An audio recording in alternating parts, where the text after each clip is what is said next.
জুবিন গাৰ্গৰ জন্ম কোন চনত হৈছিল? 18 নৱেম্বৰ 1972 চনত হৈছিল।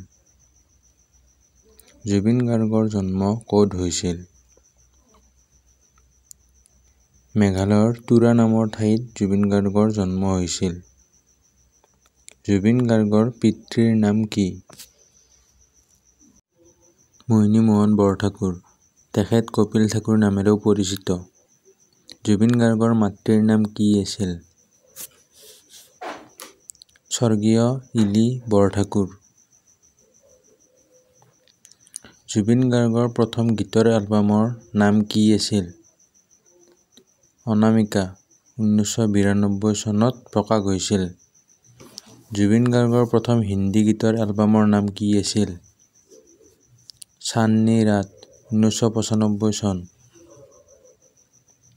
জুবিন গাৰ্গে কোনখন অসমীয়া চলচ্চিত্ৰত প্ৰথমবাৰ সংগীত পৰিচালনা কৰিছিল? হিয়া দিয়া নিয়া 2000 চন। জুবিন গাৰ্গে কোনখন চলচ্চিত্ৰত প্ৰথমবাৰ অভিনেতা হিচাপে আত্মপ্ৰকাশ কৰিছিল? তুমি মোৰ মাথোঁ মোৰ 2000 চন। জুবিন গাৰ্গে কোন চনত ফিল্মফেয়াৰ বঁটা লাভ কৰিছিল? 2007 চনত লাভ কৰিছিল। জুবিন গাৰ্গে কিমানটা ভাষাত গীত গাইছে? 40টা ভাষাত প্ৰায় 68,000তকৈ অধিক গীত গাইছে। হামিং কিং অৱ ৱৰ্ল্ড বুলি কাক জনা যায়?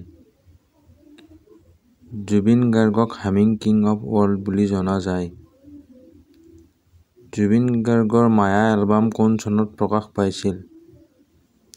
1994 চনত প্ৰকাশ পাইছিল। জুবিন গাৰ্গৰ অন্তিম চলচ্চিত্ৰখনৰ নাম কি?